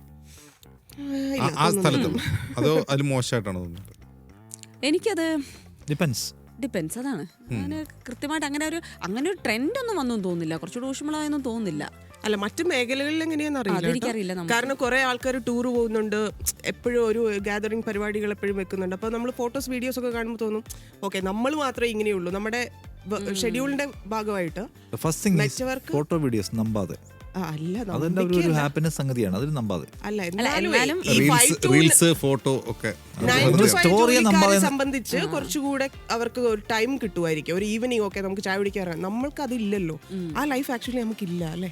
അതില്ല. അങ്ങനെ ഒരുമിച്ച് ഒരു ചായ കുടിക്കാൻ പോവാന്ന് പറയുന്ന ഒരു സാധനം വൈകിട്ട് അല്ലെങ്കിൽ നമുക്കൊരു ഷെഡ്യൂൾ കറക്റ്റ് ഇല്ലാത്തതുകൊണ്ടുള്ള വിടുന്നുണ്ടോ? അല്ല, എന്ത് വൈകിട്ട് നിങ്ങൾക്ക് ഒരുമിച്ച് ചായ കുടിക്കാൻ പോകാനുള്ള തടസ്സം എന്താണ്? ഒരേ ഷിഫ്റ്റിലുള്ള 2 ഷിഫ്റ്റ് കഴിഞ്ഞ് പോയി കൂടെ? അല്ല, രണ്ടാമത്തെ ആളുമായിട്ട് നമുക്കൊരു കണക്ഷൻ വരണ്ടേ? രണ്ടാമത്തെ ആൾ സ്ഥിരമായിട്ട് ഉണ്ടാവുന്നില്ലല്ലോ. നമ്മളൊരു ഷിഫ്റ്റിലാണെങ്കിൽ അവർ മറ്റൊരു ഷിഫ്റ്റിലായിരിക്കും. അടുത്ത ദിവസം മാറില്ലേ? സ്ഥിരമായിട്ട് ഒരേ ആള് ഞാൻ അതാണ് ചോദിച്ചത്. നിങ്ങൾ രണ്ടുപേരും ഒരുമിച്ചുള്ളതുകൊണ്ട് ഡെയിലി നിങ്ങൾ അങ്ങനെ ഒരു കോഡിയായിട്ടുള്ള ഫ്രണ്ട്ഷിപ്പ് ഈ വർക്ക് പ്ലേസിൽ ഇപ്പൊ ഉണ്ടാവുന്നില്ല എന്ന് എനിക്ക് തോന്നുന്നുണ്ട്. ആളുകൾ കുറെ കൂടി പ്രൈവറ്റ് ടൈമിലേക്ക് മാറുകയാണ്. മീ ടൈം ആളുകൾ കൂടുതൽ നോക്കുന്നു. ഞാൻ എന്റെ കാര്യം തന്നെ എടുക്കാം. ഞാൻ കുറെ സമയം ഇപ്പൊ മീ ടൈം ഉപയോഗിക്കുന്നതാണ് എനിക്ക് വേണ്ടി തന്നെയുള്ള സമയങ്ങൾ. എനിക്ക് ചായ കുടിക്കാൻ ഒറ്റയ്ക്ക് പോകാനാണ് കുറച്ചുകൂടെ നിങ്ങളൊക്കെ ഓരോ തുരുത്തുകളായി മാറിക്കൊണ്ടിരിക്കുകയാണ് അറിയുന്നു. അങ്ങനെയൊന്നുമില്ല. ജില്ലി 4 ആളെയൊക്കെ വിളിച്ചിട്ട് വാ പോവാ. ഞാനൊരു 5 ആളെ വിളിച്ചിട്ട്. പക്ഷെ നമ്മളെല്ലാ ദിവസവും ചായ കുടിക്കും അല്ലേ? ആ ഒരു സമയം ഭയങ്കര രസമാണ്. ഞങ്ങൾ എല്ലാ ദിവസവും ഔട്ട് ഓഫ് ഫോക്കസ് കഴിഞ്ഞാൽ ഔട്ട് ഓഫ് ഫോക്കസ് കഴിഞ്ഞാൽ സ്ഥിരം ടീമുണ്ട്. ഔട്ട് ഓഫ് ഫോക്കസ് വരുന്നത് തന്നെ ചായ കുടിക്കാൻ വേണ്ടി. ഓട്ടോബസ് കഴിഞ്ഞ ഉടനെ ചായ. അത് സ്ഥിരം ടീമും ഉണ്ട്, സ്ഥിര സ്ഥലമുണ്ട്. നല്ലതാണ് ആക്ച്വലി. എന്തെങ്കിലുമൊക്കെ പറഞ്ഞിരിക്കും. ടീ ഷോപ്പിൽ ചെന്നിട്ട് പതിവ് എന്ന് പറഞ്ഞാൽ അറിയാം. അല്ല അതുപോലെ നേരത്തെ നിഷാദ് പറഞ്ഞ പോലെ നമ്മൾ ഈ റീൽസ് കാര്യങ്ങളൊക്കെ കാണുമ്പോഴും അതൊക്കെ ഒരു ഷോ ആണല്ലേ. അത് കണ്ടിട്ട് നമ്മൾ ഭയങ്കര ഹാപ്പിയാണെന്ന് തൂബയുടെ കാര്യം വിശ്വസിക്കുന്നതിൽ പറഞ്ഞപ്പോഴാണ് ഒരു കാര്യം ഓർത്തത്. തൂബയില് കുറെ പിള്ളേർ വർക്ക് ചെയ്യുന്നുണ്ട്. യെസ്, അത് ആ പിള്ളേര് വർക്ക് ചെയ്യുന്നതിനെ അത് തൂബെന്ന് വെച്ചാൽ കൂടി വരും. നമ്മുടെ തൂബ എന്ന് bakery, വെച്ചാൽ നമ്മുടെ നമ്മുടെ ഓപ്പോസിറ്റുള്ള നമ്മുടെ ഓപ്പോസിറ്റുള്ള ചായക്കട. അവിടെ 2-3 പയ്യന്മാരുണ്ട്, ഒരു പെൺകുട്ടിയുണ്ട്. ഒരു ജോലി, അതായത് പഠിച്ചുകൊണ്ട് ജോലി ചെയ്യാണ്. അത് കുറച്ച് കൂടുന്നത് സന്തോഷം ഉണ്ടാക്കുന്നുണ്ട്. ബിക്കോസ് നമ്മുടെ ടൈമിൽ അതിന് വിടത്തില്ലായിരുന്നു. വിടത്തില്ല പിള്ളേർക്ക് നാണക്കേടാണ്. ഭയങ്കര അച്ഛനമ്മമാർക്ക് നാണക്കേടാ, നമ്മൾ plate കഴുകാനൊക്കെ പോയാ. നമുക്ക് തന്നെ നാണക്കേട്. പക്ഷെ ആ സാധനം മാറി, കംപ്ലീറ്റ്ലി മാറി എന്നുള്ളതാണ്. അതെനിക്ക് തോന്നുന്നു പുതിയ കുട്ടികളുടെ ഒരു സെൽഫ് റെസ്പെക്ട് കൂടെയാണ്. അതൊരു വെസ്റ്റേൺ സാധനം കയറി വന്നത്. അവർക്ക് ആരോടും ചോദിക്കാതെ സ്വന്തമായി പൈസ ഉണ്ടാക്കാനും അത് ചെലവഴിക്കാനും ഒക്കെ ഉള്ള അവരുടെ ആ ഒരു മെന്റാലിറ്റി നിന്നാണ് അങ്ങനെയൊക്കെ ഉണ്ടാവുന്നത്. പക്ഷെ ഇപ്പോഴത്തെ പേരൻസ് എന്താ വെച്ചാൽ അവിടെ സമ്മതിക്കില്ല. ജോലിക്ക് പോകുന്ന കുട്ടികളോട് നിനക്ക് പൈസ വല്ലതും വേണമെന്ന് അങ്ങോട്ട് ചോദിക്കും. അതാണ് പ്രശ്നം. നിനക്ക് ടൈറ്റ് വല്ലതും ഉണ്ടോ, കാശ് വേണമെന്ന് അങ്ങോട്ട് ചോദിക്കും. അതെ, കുട്ടികൾ വല്ലാണ്ട് വഷളാക്കുന്നുണ്ടല്ലേ. വഷളാക്കുന്നില്ല, അവരുടെ ഒരു സെൽഫ് റിലയന്റ് ആവാനുള്ള ഒരു പ്രശ്നമാണല്ലോ. അവർ തന്നെ ആയിക്കോളും. അങ്ങനെ ആക്കാൻ തീരുമാനിച്ചു. ഈ വിദേശത്തൊക്കെ പോയാൽ ഇന്ത്യൻ പാരന്റ്സിനെ പറ്റി എപ്പോഴും അങ്ങനെയാണല്ലോ പറയുന്നത്. കുട്ടികളെ ഇങ്ങനെ പാമ്പർ ഇതെല്ലാം ചെയ്ത് കൊടുത്ത് നമ്മളിങ്ങനെ കുറെ റീലൊക്കെ കാണാം, വളരെ ഇന്ത്യൻ പാരന്റ്സിനെ കളിയാക്കിക്കൊണ്ടുള്ള എന്ത് കാര്യങ്ങളും ചെയ്തു കൊടുക്കുന്നത്. എനിക്കൊന്നും അവരും അഡാപ്റ്റ് ചെയ്യുന്നുണ്ടാവില്ലേ വെസ്റ്റേണൊക്കെ ഇന്ത്യൻ പാരന്റ്സും. അല്ല, ചില റെസിഗ്നേഷനിന്റെ ഏതെങ്കിലും ഒരു അറ്റത്ത് അത് ഉണ്ടാവും. എന്ന് വെച്ചാൽ ബാക്കി എല്ലാ പ്രശ്നം പറയുന്നുണ്ടെങ്കിലും ഓക്കെ എന്നെ ഇവര് നോക്കിക്കോളും എന്നുള്ളൊരു സാധനം ആ എഴുതുന്ന ആൾക്ക് ഉണ്ടാവും. പാരന്റ്സ് എന്നുള്ള അത് ബ്രേക്ക് ചെയ്താൽ തീരുന്നതേ ഉള്ളൂ എന്ന് തോന്നുന്നു. ഈ പെട്ടെന്ന് എടുക്കുന്ന തീരുമാനം. വീട്ടിൽ പോകാനില്ലാത്തവരുണ്ട് കേട്ടോ. അരക്ഷിതമായ വീട്ടിൽ നിന്ന് വരുന്ന മനുഷ്യന്മാരുണ്ട്. പിന്നെ തനിക്ക് ഇടയ്ക്കിടയ്ക്ക് ഇങ്ങനെ റെസിഗ്നേഷൻ ചെയ്യണം പോകണമെന്നൊക്കെ ആഗ്രഹം തോന്നുന്നുണ്ടെങ്കിൽ 2 ലോൺ എടുത്താൽ തീരാവുന്ന പ്രശ്നമേ അല്ല, ഉണ്ട്. അതുകൊണ്ട് ചിലപ്പോ തോന്നും ഈ ഇപ്പൊ എന്റെ കാര്യമാണെങ്കിൽ പോലും നമ്മൾ ഈ ലോണിന് EMI വേണ്ടിയാണോ ജോലിക്ക് വരുന്നതെന്ന് വരെ തോന്നും. അതാണ് ഈ പാഷന് വേണ്ടി നിങ്ങൾ ജോലി ചെയ്യൂ, നിങ്ങളുടെ പാഷനാണ് പ്രധാനം എന്നൊക്കെ പറയുമ്പോൾ നമ്മൾ മറ്റേ സംഗതി ആലോചിച്ചാൽ മതി. അത് ഭയങ്കര രസമല്ലേ കേൾക്കാൻ. ഈ പറഞ്ഞ മോട്ടിവേഷൻ ക്ലാസ്സിലിരിക്കാൻ ഭയങ്കര രസമാണ്. അതിഗംഭീരമായ ശബ്ദത്തിന്റെ ഒരു വേരിയേഷനിലൂടെ തമാശകളൊക്കെ പറഞ്ഞ് കേൾക്കുമ്പോൾ ഇപ്പൊ രാജിവെക്കണമെന്ന് തോന്നും. ആ മോട്ടിവേഷൻ നിന്ന് ഓഫ് ചെയ്തിട്ട് അവസാനിക്കുന്നറിയോ, ചെലവ് കൊണ്ട് തലയ്ക്കൊരു അടി കിട്ടും. ബാങ്ക് ബാലൻസ്, കുടുംബസ്വത്ത്, പണം വലിയ പ്രശ്നമാണ് ജിൽസി. ഈ പാഷൻ മാത്രമൊന്നുമല്ല. നമ്മളിപ്പോൾ പാഷനുണ്ട്, നമുക്ക് അങ്ങനെ വലിയ ശമ്പളം ഇല്ലാത്തൊരു ജോലി ചെയ്ത് നമ്മൾ ആ പാഷന്റെ ഉറപ്പുമാണ്. നമുക്ക് സന്തോഷിക്കാൻ പറ്റില്ല. നമുക്ക് സന്തോഷിക്കാൻ നമ്മൾ പണത്തിന് ടൈറ്റ് ആകുമ്പോൾ നമ്മൾ ആകെ വിഷമാവും, നമ്മുടെ കൂടെയുള്ളവർ വിഷമിക്കും. പൈസ വേണ്ടിയുണ്ടല്ലോ, നമുക്ക് സന്തോഷിക്കാം, നമ്മുടെ കൂടെയുള്ളവർ. അതായത് ഈ രണ്ടും ബാലൻസ് ചെയ്യണം. അത് ഈ പണം മാത്രം ഉണ്ടായിട്ട് എനിക്ക് ഇഷ്ടമല്ല ഒരു ജോലിക്ക് കയറി ചെല്ലാൻ, പക്ഷെ എനിക്ക് നല്ല ശമ്പളം കിട്ടും. എത്ര കാലം പോകാൻ പറ്റും? 90% സാധനം പൈസ വെച്ച് നിങ്ങൾക്ക് മേടിക്കാൻ പറ്റും. 90%. ചില സ്ഥലങ്ങളിൽ അത് 93 വരെ പോകും. സീരിയസ്ലി, ഞാനൊരു ദിവസം പോകണം. എനിക്ക് രാവിലെ ഉറങ്ങി എണീക്കും. ഞാൻ ജോലി ചെയ്യുന്ന സ്ഥലത്തേക്ക് പോകാൻ എനിക്ക് ഇഷ്ടമല്ല. എത്ര കാലം ഞാൻ ആ പൈസക്ക് വേണ്ടി പോകും? ഞാൻ മറ്റു വഴി കണ്ടെത്തി. എനിക്ക് അങ്ങനെയുള്ള ഒരു സുഹൃത്തുണ്ട്, ഇഷ്ടമല്ലാത്തൊരു ജോലിയിലാണ് ആളുള്ളത്. ഞാൻ നേരത്തെ പറഞ്ഞില്ലേ, ഒരു 7% അത് ആ ദിവസം അവിടെ ഇഷ്ടമല്ലാത്ത ജോലിയിലാണ്. പക്ഷെ ഞങ്ങൾ സംസാരിക്കുമ്പോൾ ചോദിക്കും, അപ്പോൾ നീ എന്തിനാണ് പിന്നെ തുടങ്ങുന്നത്? ഈ പൈസ കൊണ്ട് ഞാൻ എന്റെ വെക്കേഷൻ അർമാദിക്കുമ്പോൾ പൈസ വളരെ പ്രധാനപ്പെട്ടതാണ്. നമുക്കിവിടെ അങ്ങനെ ഒരു വീക്കെൻഡ് കോൺസെപ്റ്റ് വരണമായിരുന്നു. കാരണം നമ്മൾ പുറം രാജ്യങ്ങൾ കണ്ടില്ലേ, ആഴ്ചയിൽ ബാക്കി എല്ലാ ദിവസവും കഷ്ടപ്പെട്ട് പണിയെടുക്കും. 10 മണിക്കൂറും 12 മണിക്കൂറും പണിയെടുക്കും. പക്ഷേ ശനി ഞായറും അവർക്ക് അടിപൊളിയായിട്ട്. ശനി ഞായറും വേണ്ട, ഞാൻ ചോദിക്കട്ടെ, ആനുവൽ വെക്കേഷൻ എന്നൊരു കൺസെപ്റ്റ് ജിൽസിക്കുണ്ടോ? നമ്മളിപ്പോൾ 12 മാസം ജോലി ഉണ്ടല്ലോ, ആനുവൽ വീക്കെൻഡ് അത് അല്ല, ആനുവൽ വെക്കേഷൻ വേണം തോന്നുന്നുണ്ടോ? പിന്നെ അത്യാവശ്യം അല്ലേ? കാരണം ഒരു വർഷം മുഴുവൻ നമുക്ക് ആലോചിച്ച് ആ വെക്കേഷന് വേണ്ടിയിട്ട് നമുക്ക് പണിയെടുക്കാം. കണ്ടുകൊണ്ടിരിക്കുമ്പോൾ ആൾക്കാർ വിചാരിക്കുന്ന സാധനം കേട്ടോ, ഈ ഷോ കാണുമ്പോഴേ ഇവർ വൻ പണിയെടുത്തോണ്ടിരിക്കുകയാണ്. ഇതെല്ലാം മാനേജ്മെന്റ് ഞാൻ മനസ്സിലാക്കിയ ഒരു സാധനം, ആൾക്കാർക്ക് ഡിപ്പെൻഡ് ചെയ്യാം, പ്രത്യേകിച്ച് ഫിനാൻഷ്യലി വേറൊരാളെ ആശ്രയിക്കാനുള്ള സാധനം കുറഞ്ഞിട്ടുണ്ടെന്ന് തോന്നുന്നു. അതായത് എന്നെ കൊണ്ട് പറ്റുന്നത് ഞാൻ തന്നെ ചെയ്യുന്നില്ല. എനിക്ക് ആ സാധനം ഭീകരമായിട്ടുണ്ട്. നമുക്ക് എന്തെങ്കിലും ക്രൈസിസ് വരുമായിരിക്കും, ചിലപ്പോൾ എന്തെങ്കിലും സാമ്പത്തിക ബുദ്ധിമുട്ട് വരുമായിരിക്കും, നമ്മൾ ഹെൽപ്പ് എടുക്കുന്നല്ലാതെ അതിൻ്റെ അപ്പുറത്തേക്ക് ഒരാളെ ഡിപ്പെൻഡ് ചെയ്യുക പൈസക്ക്, അത് കൂടിയിട്ടുണ്ട് ആൾക്കാർക്ക്. എനിക്ക് തോന്നുന്നു അതുകൊണ്ടായിരിക്കും അതായത് ഞാൻ വേറൊരാളെ ആശ്രയിച്ച്, പൂർണ്ണമായിട്ടൊരാളെ ആശ്രയിച്ച് ജീവിക്കുക, എന്റെ സാധനങ്ങൾ വാങ്ങുന്നത്, ഇല്ലെങ്കിൽ എനിക്ക് അല്ല കൂടിയതല്ല, അത് കുറഞ്ഞു എന്ന് വെച്ചാൽ അങ്ങനത്തെ ആൾക്കാർ കൂടി ഇങ്ങനെ ചിന്തിക്കുന്ന ഒരു ആൾക്കാര്. സെൽഫ് റെസ്പെക്ട് അവബോധത്തിന്റെ Yes, ഭാഗമായിട്ട് അതിന്റെ അതങ്ങനെ ഭാഗമായിട്ട്. കൂടിയിട്ടുണ്ട്. correct. അത് ഒരു പക്ഷേ പാഷനൊന്നും നോക്കാതെ ജോലി ഇതില് ഏത് വരുന്നറിയോ? ജോലിയും ചെയ്യാന്നുള്ളതിലേക്ക് ആൾക്കാരെ ഇതിലിപ്പോ എത്തിച്ചിട്ടുണ്ടാവാം. രസകരമായ കാര്യം എന്താ വെച്ചാൽ എനിക്ക് പാഷൻ ഉണ്ടോ ജോലി ആ ശമ്പളം അതൊന്നുമല്ല പ്രശ്നം. പ്രൈസ് ടാഗ് നോക്കാതെ സാധനങ്ങൾ അതാ ഞാൻ നേരത്തെ പറഞ്ഞത്. ഞാൻ പണം വലിയ പ്രശ്നമാണ്. പക്ഷേ എനിക്കറിയാവുന്ന ഒരാള് 40ാമത്തെ വയസ്സിൽ റിട്ടയർ ആയിട്ട് ബാക്കി പുള്ളിയുടെ പാഷന്റെ പുറകെ എന്തെങ്കിലും ചെയ്ത് ജീവിക്കാമെന്ന് വിചാരിച്ച ഒരാളുണ്ടായിരുന്നു. ഈ 40ാമത്തെ വയസ്സിന് തൊട്ട് മുമ്പ് ഒരു 6 മാസം മുമ്പ് ഇയാൾ ജോലി പോയി. റിട്ടയർ ആവണം എന്ന് വിചാരിക്കുന്ന സമയത്ത് അവിടെ ഇതാണ് ലേ ഓവറാണ്, ജോലി പോയി, ലേ ഓഫാണ്. അപ്പോൾ പെട്ടെന്നാണ് പുള്ളി തിരിച്ചറിഞ്ഞ പാഷൻ കൊണ്ട് കാര്യമില്ല. പുള്ളി അടുത്ത ജോലിക്ക് പോയി, അടുത്ത ജോലി ചെയ്തുകൊണ്ടിരിക്കുകയാണ്. ഇത് റിയൽ സംഭവമാണ്. നമ്മളാരും ഞാൻ എൻ്റെ ഒരു ഫ്രണ്ടിനെ വളരെ അടുത്ത് നിന്നിട്ട് കണ്ടിട്ടുണ്ട്. അതായത് ഒരാൾ ജോലിയിൽ മടുക്കുക, അതായത് മടുപ്പെന്ന് പറഞ്ഞാൽ ജോലിയോടുള്ള പ്രശ്നമല്ല, ആ ഒരു സമയത്തിന്റെ ഒരു പ്രശ്നം. അപ്പം പെട്ടെന്ന് ജോലി വിടുന്നു, പോയിട്ടൊരു കഫ്റ്റേരിയ സ്റ്റാർട്ട് ചെയ്യുന്നു, സാധനം ഇപ്പോൾ റൺ ചെയ്യുന്നുണ്ട്. അത് എന്നെ സംബന്ധിച്ച് എനിക്ക് അങ്ങനെ പരിചയമുള്ള ആരും അങ്ങനെ റിസ്ക് എടുത്ത് ഞാൻ കണ്ടിട്ടില്ല. പക്ഷെ എന്ന് കരുതി ജോലി ആലോചിച്ച് കഫ്റ്റീരിയ തുടങ്ങാൻ പോരുത്. ഒരുപാട് കഫ്റ്റീരിയകളുടെ ശവപ്പറമ്പാണ് മറ്റേ ചേവായൂർ, എന്താണ് ചേവായൂർ ബൈപ്പാസ്. മൊത്തം ചെറിയ ആൾക്കാർ നടത്തിക്കൊണ്ട് എല്ലാം നിർത്തി പോയി. ഈ കഫ്റ്റീരിയ തുടങ്ങാൻ എന്നുള്ള എളുപ്പമാണ്, തുടങ്ങാൻ വളരെ എളുപ്പമാണ്. തന്നെയുടെ ഫ്രണ്ട് ഓൾറെഡി ഒരു കഫ്റ്റീരിയ തുടങ്ങി, ഞാൻ എടുത്ത് വേറെ കഫ്റ്റീരിയക്ക് സ്പേസ് ഇല്ല. അപ്പൊ ഇനി ഇറങ്ങാൻ പോകുന്ന ആലോചിക്കണ്ട. കംപ്ലീറ്റ് ഒരു മോശം ട്രെൻഡ്. ആരെങ്കിലും ഒന്ന് ചെയ്ത് വിജയിപ്പിച്ചോ അതിന്റെ അടുത്ത് തന്നെ ഇതേപോലെ കൊണ്ട് കട തുടങ്ങി. കേരളത്തിലെ പേര് ഏറ്റവും കൂടുതൽ ആളുകൾ ചെയ്ത് പരാജയപ്പെട്ടത് റെസ്റ്റോറൻറ്റ്സ്, കഫ്റ്റീരിയ ആണ്. കാരണം ഈ പ്രധാനമായി പ്രവാസികളാണ്, തിരിച്ചു വരുന്ന പ്രവാസികൾ ആദ്യം ചെയ്യുക കഫ്റ്റീരിയ. പക്ഷേ ഇവള് പരാജയപ്പെട്ടില്ലെന്ന് മാത്രമല്ല, വീണ്ടും മാധ്യമ ലോകത്തേക്ക് തിരിച്ചെത്തുകയും ചെയ്തു. വേറെ കാര്യം, ഒരു 1.5 വർഷം സാധനം നോക്കി സെറ്റാക്കി പാർട്ട്ണറെ എടുത്തു, പാർട്ട്ണർ നോക്കുന്നു, ജോലി ചെയ്യുന്നു. അത് ഭയങ്കര റിസ്ക് എടുത്ത സാധനമായിട്ടാണ് എനിക്ക് തോന്നിയത്. എന്നുവെച്ചാൽ നമ്മളത് കാണാത്ത. പിന്നെ വേറൊരു കാര്യം ഞാൻ ശ്രദ്ധിച്ചിട്ടുണ്ട്. ഒരു ജോലിയിൽ നല്ല പാഷനേറ്റ് ആയിട്ടൊക്കെ ജോലി ചെയ്ത് സമ്പാദിച്ചുകൊണ്ടിരിക്കുമ്പോൾ തന്നെ ഷെയർ മാർക്കറ്റിൽ വളരെ കീനായിട്ട് പൈസ ഉണ്ടായിക്കൊണ്ടിരിക്കുന്ന ആൾക്കാരുണ്ട്. അത് നമ്മൾ അറിയില്ല, വളരെ സൈലന്റ് ആയിട്ടാണ് പൈസ. അത് മാത്രം ശ്രദ്ധിക്കുക, അതിൽ പൈസ ഇടുക, അതിൽ കാശ് ഉണ്ടാക്കുക. അതൊരു പാഷനായി മാറും. പിന്നെ മനസ്സിലാവുണ്ടോ? അതായത് എത്ര ഷെയർ ഞാൻ ഇട്ടിട്ടില്ല, എനിക്ക് പൈസ ഉണ്ടാക്കാൻ അറിയില്ല, അതാണ് എന്റെ പ്രശ്നം. ഏതോ സുഹൃത്തുക്കൾ അജിത്തിനെ വലവീശി അവര് നമ്മളെ വലവിച്ചു. നിങ്ങൾ തെറ്റിദ്ധാരണയാണ്. ഈ ഷെയറിലിടുന്നവർ മറ്റാളെ പ്രേരിപ്പിക്കില്ലായിരുന്നു, ആരും മിണ്ടുകയില്ല, അവരാരും അറിയില്ല. പക്ഷെ അത് അറിയാണ്ട് ചെയ്യുന്നത്. ഇത് നന്നായിട്ട് പഠിക്കും ആൾക്കാർ, മാർക്കറ്റ് നന്നായിട്ട് പഠിക്കും, എല്ലാ ന്യൂസും കാണും, ഫിനാൻസ് ഈ വാർത്തകൾ മുഴുവൻ കാണും, എന്ത് ട്രെൻഡാണെന്ന് മനസ്സിലാകും, പൈസകളും കാശുണ്ടാകും. എന്ത് ജോലിയിലേക്ക്, എന്ത് ടൈപ്പ് ജോലിയിലാണ് ഇപ്പൊ ആൾക്കാർ കൂടുതൽ പോകുന്നത്? അങ്ങനെ ഉണ്ടോ? ഞാൻ പറഞ്ഞില്ല, ജോലി എന്ന് പറഞ്ഞ കോൺസെപ്റ്റിന് അപ്പുറം പോയിട്ട് സംരംഭത്വത്തിലേക്ക് ആൾക്കാർ കൂടുതലായിട്ട് മാറിയില്ല. എല്ലാവരും ചിന്തിക്കുന്നത് അതിനെ കുറിച്ചാണ്. ഇപ്പൊ യൂട്യൂബ് ചാനൽ തുടങ്ങുന്ന നിങ്ങൾ ഇൻഫ്ലുവൻസർ ആവുന്ന പോലും നിങ്ങൾക്ക് അടുത്ത പരസ്യം എടുക്കുന്നതിനെ കുറിച്ച് ആലോചിക്കാൻ പറ്റില്ല. എവിടെയെങ്കിലും ഒരു മാധ്യമ മേഖലയിൽ ജോലി ചെയ്യാൻ അങ്ങനെ പാഷനേറ്റ് ആയിട്ട് ഒരുപാട് ആൾക്കാർ വരുന്നുണ്ടോ? വന്നാൽ തന്നെ നിൽക്കുന്നുണ്ടോ? ഇല്ല. പിന്നെ ഇപ്പൊ ഐ ടി കമ്പനിയുടെ ഇപ്പൊ പഴയ ഒരു ഗ്ലാമർ അതിനുണ്ടോ? ഇല്ല. അത് നമ്മൾ കാണുന്ന ഒരു യാഥാർത്ഥ്യമല്ല. പിന്നെ ഏതാണ്? പിന്നെ എല്ലാ കാലവും ഉള്ള പോലെ എവർഗ്രീൻ സാധനമുണ്ട്, സർക്കാർ ജോലിയല്ലേ, LDC. ബിടെക് പഠിക്കുക, LDC കോച്ചിങ്ങിന് പോവുക, കോച്ചിങ്ങിന് പോവുക, സർക്കാർ കംപ്ലീറ്റ് ചെയ്യാത്ത ഇല്ലെങ്കിൽ അരിയസ് ബാക്കിയുള്ള ആൾക്കാരെ ഇപ്പം ചില കമ്പനീസ് വിളിക്കുന്നുണ്ട്. അതായത് ഇവർക്കിപ്പോൾ അഡ്മിഷൻ കിട്ടണമെങ്കിൽ അവർക്കൊരു ബുദ്ധിയും ആ മാർക്കും ഉള്ളതുകൊണ്ടായിരിക്കുമല്ലോ. സോ അവരെ ഞങ്ങൾ പിക്ക് ചെയ്യുന്നു എന്ന് പറഞ്ഞിട്ട് ഞാൻ എവിടെയോ കണ്ടു ഓൺലൈനിൽ. എന്നിട്ട് ഇങ്ങനത്തെ ആൾക്കാരെ എടുത്തിട്ട് അവർ ട്രെയിൻ ചെയ്തിട്ട് വേറെ എന്തൊക്കെയോ പണികൾ ചെയ്യിപ്പിക്കുന്ന. പിന്നെ വേറെ കാര്യമുണ്ട്, പണിയെല്ലാം പോകാൻ പോവാണ്. മറ്റേ സംഗതി ഉണ്ടല്ലോ, അത് മൊത്തത്തിൽ ഐടി മേഖലയിൽ ഭയങ്കരമായ പണികൾ. അത് നമ്മൾ ശ്രദ്ധിക്കേണ്ട കാര്യം, AI റീപ്ലേസ് ചെയ്യാൻ പോകുന്ന ജോലികൾ മുഴുവൻ സർവീസ് സെക്ടറിലാണ്. ഞാൻ പറഞ്ഞപ്പോൾ കേരളത്തിൽ നോക്കുകയാണെങ്കിൽ കേരളത്തിലെ മുഴുവൻ ജോലിയും പ്രൈവറ്റ് മേഖലയിലെ മുഴുവൻ ജോലിയും ഏറെക്കുറെ സർവീസ് സെക്ടറിലാണ്. നമ്മൾ എന്തുകൊണ്ട് പ്രൊഡക്ഷനെ പറ്റി ചിന്തിക്കുന്നില്ല ആരും?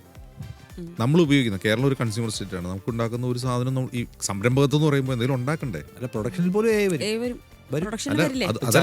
ഞാൻ പറയുന്നത് ഡോക്ടർമാരെ വെച്ച് പരീക്ഷിച്ചു, സക്സസ്. അത് സർവീസ് സെക്ടറല്ല ഞാൻ പറയുന്നത്. എന്തെങ്കിലും സാധനം ഉൽപ്പാദിപ്പിക്കണമല്ലോ, നമ്മൾ ഉപയോഗിക്കുന്ന എന്തെങ്കിലുമൊക്കെ സാധനം കേരളത്തിൽ ഉൽപ്പാദിപ്പിക്കണമല്ലോ ഞാൻ പറയുന്നത്. അങ്ങനെ ഉൽപ്പാദിപ്പിക്കാവുന്ന കുറേ കാര്യങ്ങളുണ്ടല്ലോ നമുക്ക് ഇവിടെ ഉണ്ടാക്കാവുന്ന. അധികം പൊല്യൂഷൻ ഒന്നും ഉണ്ടാക്കാത്ത, ഒരുപാട് വർക്ക് ഫോഴ്സ് ഒന്നും ആവശ്യമില്ലാത്ത സാധനങ്ങളൊക്കെ കുറേ ഉണ്ടാവില്ലേ? അതൊക്കെ വരണം എന്നാണ് ഞാൻ പറയുന്നത്. പിന്നെ നമ്മൾ ഈ തൊഴിലില്ലായ്മയെ കുറിച്ച് പറയുന്നതും വാർത്ത വായിക്കുന്നത് ഇവിടെ ഇരിക്കുന്ന 4 പേരും ഒക്കെ AI ആവും. അത് എനിക്ക് തോന്നുന്നു പ്രേക്ഷകർക്ക് കുറച്ച് നല്ലതായിരിക്കും. ഏത്? പക്ഷെ AIക്ക് ചളി അടിക്കാൻ പറ്റുമോ?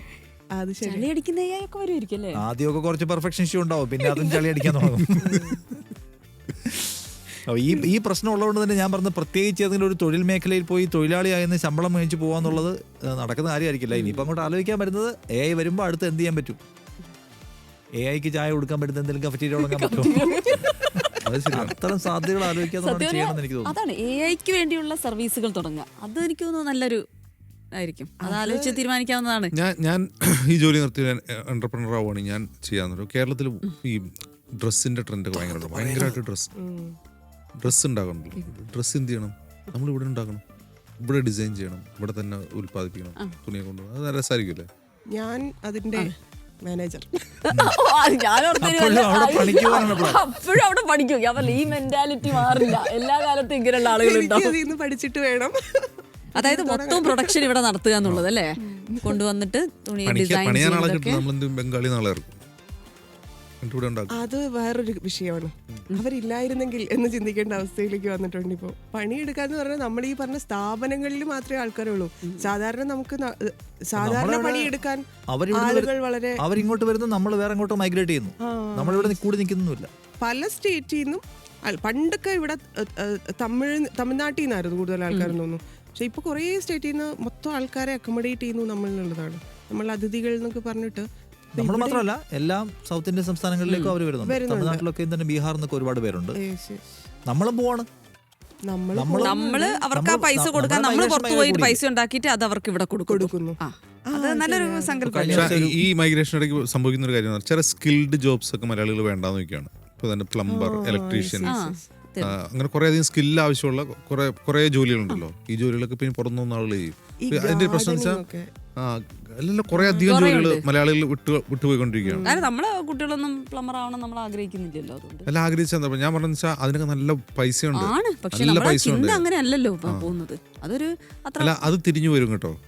അത് പൈസ കിട്ടുമെന്ന് പറയുമ്പോൾ ആ ജോബ് വേണം എന്ന ആളുകൾ തീരുമാനിക്കുന്ന ഒരു സമയം വരും.